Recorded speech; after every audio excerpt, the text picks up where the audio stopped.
செய்தே அதை நலம் கெட பொழுதில் எறிவதுண்டோ சொல்லடி சிவசக்தி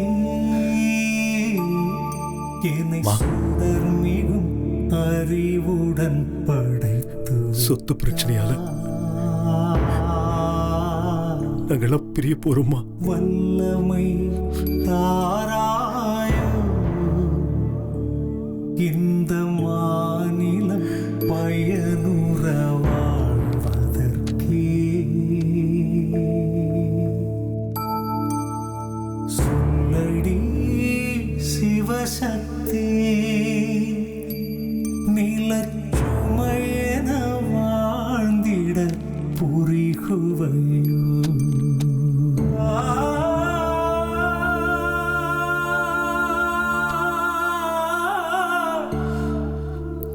உட்காருங்க.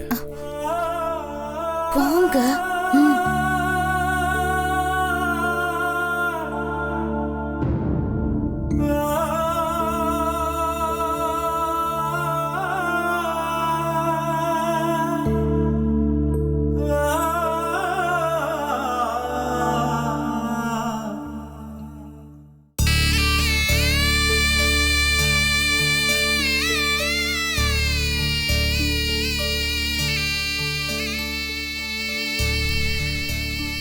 கைராசி சில்க்ஸை 1964 எங்க அப்பா வேணுகோபால் ஆரம்பிச்சாரு.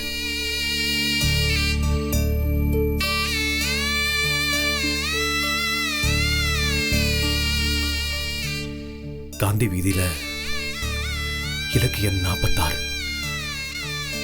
ஒரு சின்ன கடையை ஆரம்பிச்சாரு.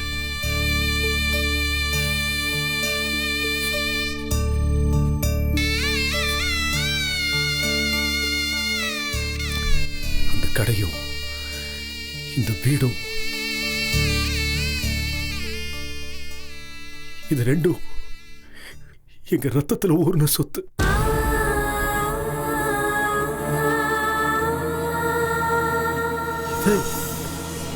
வாடகைக்கு விடணும்னு அன்னைக்கு சரவண யாரையோ கூட்டிட்டு வந்தா.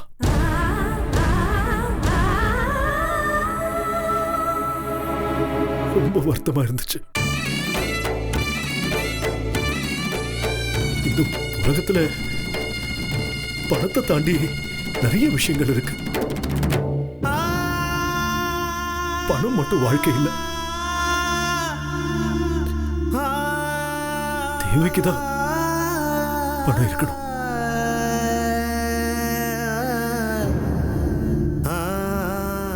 என்ன நீங்க எப்படி ஓடி ஓடி சம்பாதிக்கிறீங்கன்னு நீங்களா என்ன பார்த்து கேட்கலாம். என் கூட உழைச்சது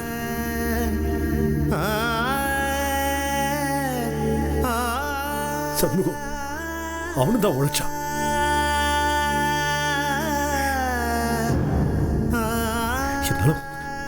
என்னால முடிஞ்ச அளவுக்கு இத்தனை நாளைக்கு எல்லாத்தையும் கட்டி காப்பாத்தி வச்சிருந்தோம்.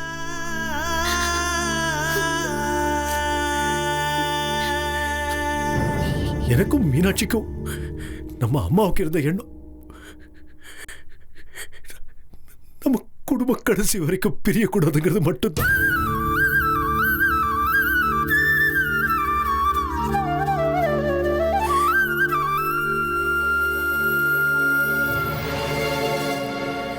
இந்த சொத்தை பிரிச்சு கொடுத்துட்டா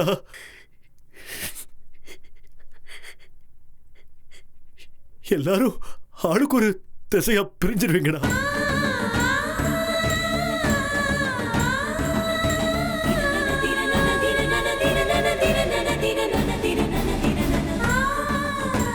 அதனாலதான் இவ்வளவு நாளாய் இதை பிரிக்காம வச்சிருந்தேன். இவ்வளவு நாள் தள்ளி போனதுக்கு அது ஒரு காரணம். அதோட இதுக்கெல்லாம் நேரங்காலம் வரணும் இல்லையா?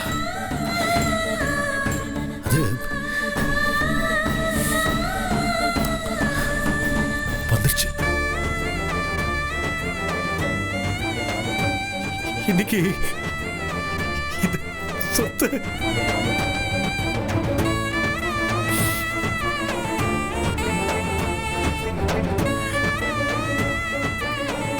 கைராசி குடும்பத்தோட சொத்து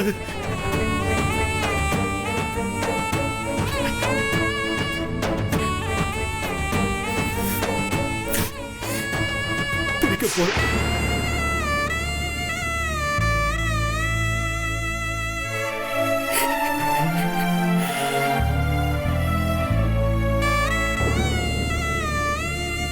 நம்ம எல்லாரும் தனியா பிரிச்சு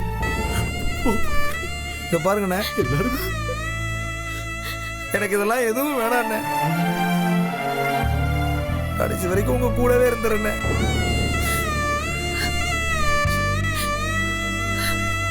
அஜேந்திரா சந்தோஷமா இருக்குடா, சந்தோஷமா இருக்கு.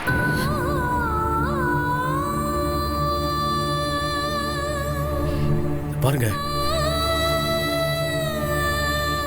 மொத்த சொத்தையும் 6 பங்கா பிரிக்க போறோம்.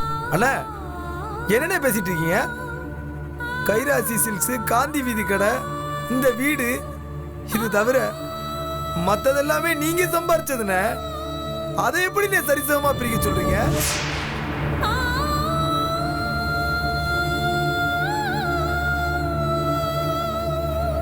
இன்னும் சொல்ல போனா அப்பாவுக்கு நீங்க வியாபாரத்துல சப்போர்ட்டா இருந்திருக்கீங்க.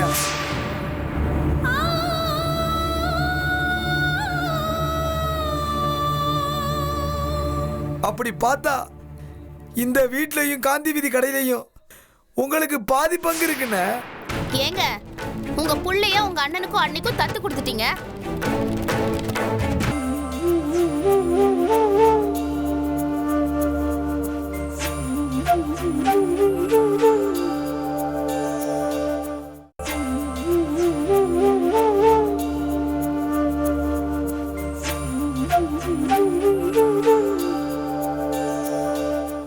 உங்க புள்ளைய உங்க அண்ணனுக்கும் அன்னைக்கும் தத்து கொடுத்துட்டீங்க. எல்லா சொத்தையும் ஒரே இடத்துல கமுக்கமா சேர்த்துக்கணும் தானே பாக்குறீங்க? அதுக்கு தானே இது பேச்சு. ஆனந்தி, அந்த மாதிரி ஒரு எண்ணம் எங்களுக்கு கிடையவே கிடையாது. இங்க பாரு, சொத்தை 6 பங்கா போடுறோம். அதுல ஆம்பளை பொம்பளைங்கிற வித்தியாசம்லாம் கிடையாது. இங்க பாருங்க, நீங்க சொல்லுங்க. மீனாட்சி சொல்ற மாதிரி 6 பங்கா தான் பிரிக்கணும். இன்னொரு விஷயம், சில பேர் புது இடம் வாங்கியிருப்பேன், புது பிசினஸ் ஆரம்பிச்சிருப்பேன், பேங்க்ல இந்த பத்திரங்களை வச்சு கடன் வாங்கியிருப்பேன்னு நினைக்கலாம்.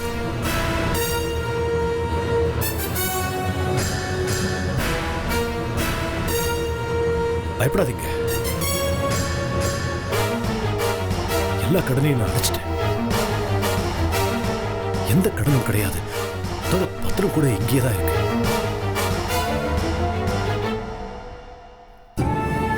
கவலைப்படாதீங்க. அப்புறம் நம்ம கடை காஞ்சிபுரத்தில் மொத்தம் 6 பிரான்ச்சஸ் இருக்கு. அப்புறம் காஞ்சிபுரத்தில் 4 வீடு இருக்கு. அதே மாதிரி சென்னையில், ஏலகிரியில் நிறைய வீடுகள், பிளாட்ஸ் இருக்கு. எல்லாமே எல்லாத்துக்கும் பத்திரம்லாம் இதில் இருக்கு.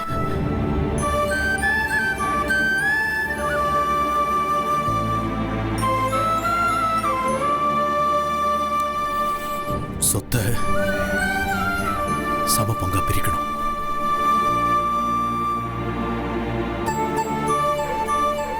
ஆனா இருக்கிற ஒவ்வொரு சொத்தையும் 6 பங்கா இல்லை.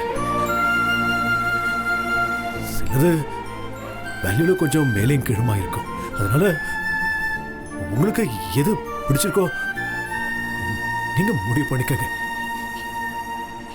ஏன்னா ஒவ்வொரு சொத்துக்கும் ஒரு வேல்யூ இருக்கும். அதனால கொஞ்சம் எல்லாரும் விட்டு கொடுத்து போகணும். நல்லா இருக்குதுங்க. எப்படிங்க இந்த வீட்டை எப்படி 6 பங்கா போடுவீங்க? எப்படிங்க போடுவீங்க சொல்லுங்க. இல்ல என்னதான் நினைச்சிட்டு இருக்கீங்க? சொல்லுங்க, எப்படி இந்த வீட்டை 6 பங்கா பிரிப்பீங்க?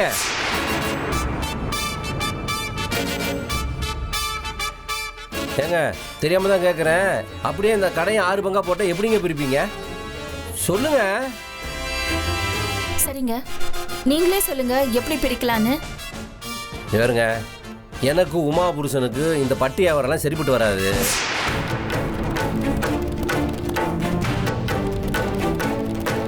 அது உங்களோட குடும்ப தொழில். அதனால கடையை அண்ணன் தம்பிகள்லாம் வச்சுக்குங்க.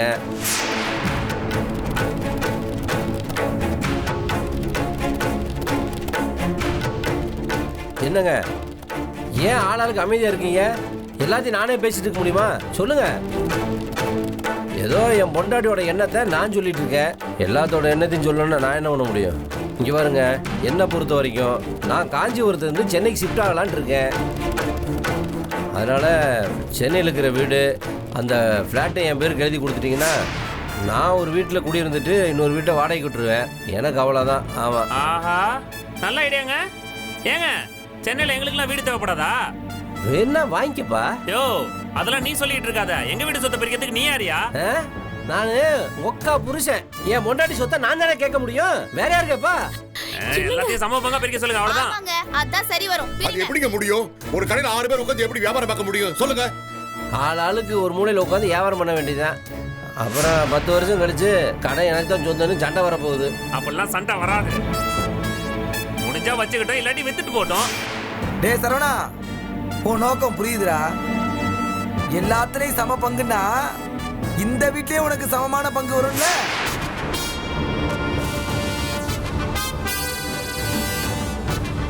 மொத்தமா சுருட்டலான்னு பாக்குறியா? இங்க பாருங்க, உங்ககிட்ட பேச நாங்க விரும்பல, அதுக்காகவே இங்க வரல. இங்க பாருங்க, நீங்க சொத்தை பிரிச்சுட்டு போங்க. ஏங்க, இதெல்லாம் முடியாதுங்க, ஒத்துக்கவே முடியாது. ஒத்தி காட்டி வெளில போயா.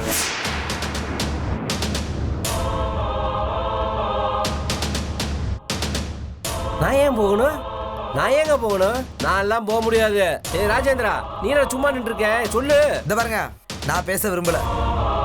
எனக்கு சரவணன் சொல்றதுல உடன்பாடே இல்ல. சண்முகண்ணா,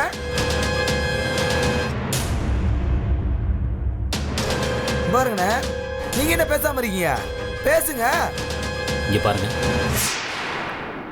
ஆளாளுக்கு என்னென்ன விருப்பப்படுறாங்களோ அது மாதிரியே பண்ணிக்கலாம்.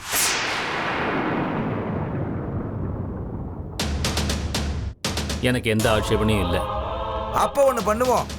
கடையெல்லாம் சிவஞானனுக்கும் வீட்டையும் குடோனையும். பூர்வீக கடை சொத்துல எனக்கு பங்கு இல்லையா? இது சரி வராது. நீங்களே பேசி ஒரு முடிவு பண்ணிக்கோங்க. அப்படின்னா எல்லாத்தையும் சமமா பிரிங்க. அதெல்லாம் என்னால ஒத்துக்கவே முடியாதுங்க. யோ, நீ என்ன ஒத்துக்கிறது? அப்படியே என்ன பேசுறப்ப கை வாங்குற? என்ன நினைச்சிட்டு இருக்க உன் மனசுல? இங்க பாரு, அண்ணா அன்னைக்கு கட்டுப்பட்டு தான் நான் இந்த இடத்துல நின்னுகிட்டு இருக்கேன். ஏய், இல்லன்னா என்ன பண்ணிடுவே நீ? என்ன பண்ணிடுவே? சும்மா இருங்க. ஏய் ஆனந்தி, சும்மா இரு. இந்த பாருங்க, எல்லாத்தையும் சம பங்கா பிரிக்கிறதா இருந்தா எனக்கு சொல்லி அனுப்புங்க.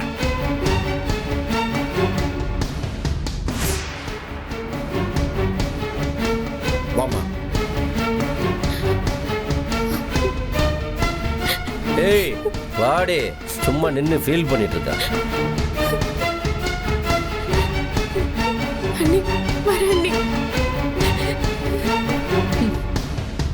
நல்ல குடும்பத்துக்கு இப்படி ஒரு கை ஷடைங்க. ஐயோ ஐயோ.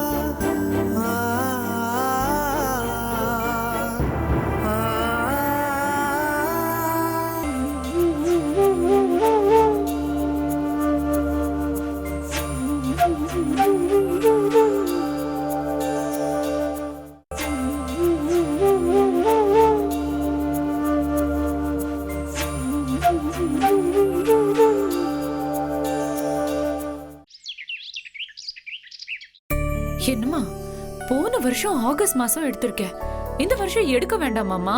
வருஷமா இதெல்லாம் எடுத்துட்டு இருப்பாங்க. அம்மா, 6 மாசத்துக்கு ஒரு தடவை எடுத்தே ஆகணும். எனக்கு வயசாகல பானு, சும்மா இரு நீ வேற. நீ சொன்னா கேட்கவே மாட்டேமா.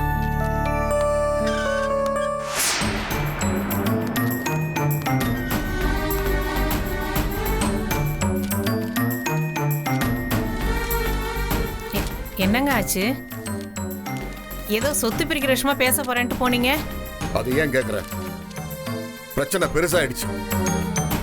ஏன் இந்த சிவஞானமும் மீனாட்சியும் சொத்தை பிரிச்சு கொடுக்க முடியாதுன்னு சொல்லிட்டாங்களா? சிவஞானம் மீனாட்சி பிரிச்சு ஏற்பாடு பண்ணிட்டாங்கம்மா. அப்புறம் என்னங்க ஆச்சு? அந்த சரவண எல்லா சொத்துலயும் பங்கு கேட்கறான். வைரவன் சென்னையில இருக்கிற சொத்தெல்லாம் வேணும் கேட்கறான். பிரிச்சுக்க போறவங்களுக்குள்ள பெரிய சண்டையாய் திரும்பி வந்துட்டோம். சூப்பர். ஏன் நீங்களும் உங்க மருமகளும் எந்த கருத்தும் சொல்லலையா? என்னத்த கருத்து சொல்றது? இதுக்கு முன்னாடி ஒரு தடவை சொத்து பிரிக்க பேச போனப்ப அன்னைக்கு அந்த சண்முகம் வீரமணி கூட சேர்ந்து கைராசி குடும்பத்தை சதி பண்றேன்னு எம்எல் அபாடமா பழிய போட்டான். சரி, இந்த முறை அதிகமா பேச வேண்டாம்னு போனா அந்த சரவண வைரவனும் சேர்ந்து சண்டையை போட்டு எல்லாத்தையும் களைச்சு விட்டுட்டாங்க. நாங்களும் திரும்பி வந்துட்டோம். ஆனா ஒண்ணுமா, அந்த சண்முகம் பைய போன முறை போயிருந்தப்ப நான் வீரமணி கூட சேர்ந்து கைராசி குடும்பத்தில் சதி பண்றேன்னு சங்க உறுப்பினராக போறேன்னு ஏகப்பட்ட பழிய மேல போட்டிருக்காமா. என்னால மறக்க முடியாது அவன் பேசுற பேச்செல்லாம். இந்த சண்முகம் சரியான கிரிமினல், கன்னிங்கான கேரக்டர். இது வரைக்கும் என்னமோ அவங்க அண்ணனுக்கு அப்படியே சப்போர்ட் பண்ற மாதிரி பேசிக்கிட்டு இப்ப எப்படி திடீர்னு மாறிட்டான் பாருங்க. நான் தான் முதல்லயே சொன்னனே, அந்த வீட்ல ஒருத்தரும் ஒரு கிரிமினல்னு. கேட்டீங்களா நீங்க ரெண்டு பேரும்? என்னமோ ரொம்ப நல்லவங்கன்னு சர்டிபிகேட் வேற கொடுத்தீங்க. இப்ப பாத்தீங்கல்ல, அந்த வீட்ல எல்லாருமே அப்படித்தான். சரவணன், சண்முகம், ராஜேந்திரன், அந்த வீட்ல பொண்ணு எடுத்த வைரவன், வளர்மதி, எல்லாம் ஃப்ராடுங்க, எல்லாம் ஃப்ராடுங்க. அந்த வீட்லயே ஏதோ கொஞ்சம் பரவாயில்லன்னா அது அந்த மீனாட்சி மட்டும்தான். ஏங்க அப்பெல்லாம் அந்த மீனாட்சி உங்களுக்கு ஜென்ம விரோதின்னு சொல்லுவீங்க, இப்ப இப்படி சொல்றீங்க? இப்பவும் சொல்றேம்மா, எனக்கு பர்சனலா அந்த மீனாட்சியை சுத்தமா பிடிக்காது. ஆனா பொது மனுஷியா இருந்து பார்த்து அந்த வீட்டு கேரக்டர்ஸ் பத்தி சொல்லணும்னா மீனாட்சி கொஞ்சம் பெட்டர் உங்க எல்லாரையும் விட. அவங்க அம்மா இந்திராணி எவ்வளவு மோசமான கேரக்டர்னு எங்க எல்லாருக்குமே தெரியும்.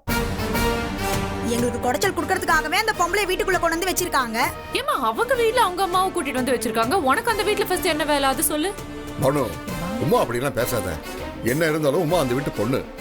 அதான் கல்யாணம் ஆயிடுச்சுல்ல, அப்புறம் என்ன வேலைன்னு கேக்குறேன். இவ போய் அங்க தங்கி இருந்தது பத்தாதுன்னு இளங்கோவையும் கூட்டு போனா. அவன் மானம் மரியாதை எல்லாத்தையும் கப்பல் ஏத்திட்டா. அவன் தாங்க முடியாம பிளைட் ஏறி போயிட்டான்.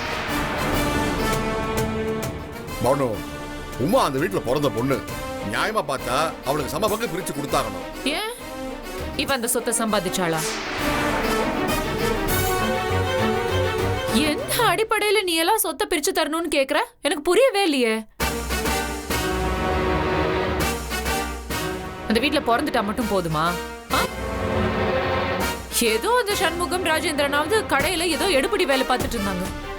ஆனா உனக்கும் அந்த சரவணனுக்கும் இந்த குடும்ப வளர்ச்சியில ஒரு துளி பங்கு கூட கிடையாது.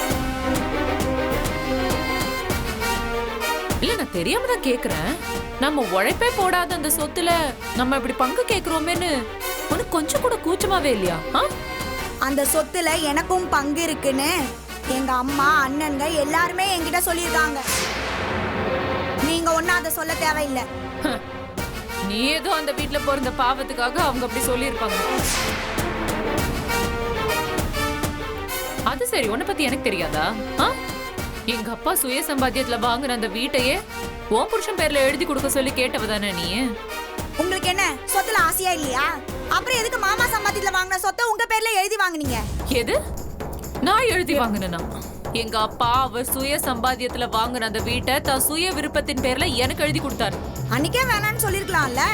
என் புருஷன் பேர்ல யாரு எழுதி கொடுத்திருப்பாரு? உன் புருஷன் பேர்ல எழுதி கொடுத்திருந்தா இந்த நேரம் அந்த வீட்டை வித்து ஏப்பம் விட்டுருப்பீங்க. நீ ஒரு விஷயத்த மறந்துட்டு பேசுறன்னு நினைக்கிறேன். உன் கழுத்துல போட்டிருக்க பாரு தாலி செயின், அதை வாங்குறதுக்கு நான் பணம் கொடுத்திருக்கேன். இதை ஏற்கனவே உனக்கு ஞாபகப்படுத்திருக்கேன்னு நினைக்கிறேன். கொஞ்சமாவது சூடு சொரணை இதெல்லாம் இருந்தா கண்டிப்பா ஞாபகம் இருக்கும். ஆனா உனக்கு அதெல்லாம் இருக்க வாய்ப்பு இல்லை. ஏன்னா அதெல்லாம் இருந்துச்சுன்னு வச்சுக்கேன், நீ இப்படி எல்லாம் பேச மாட்ட பாரு.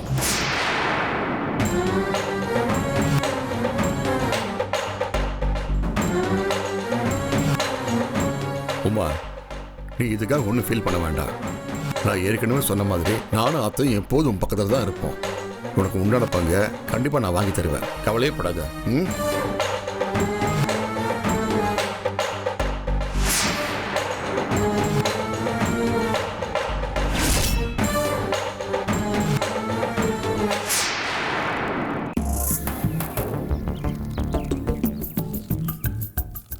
என்ன?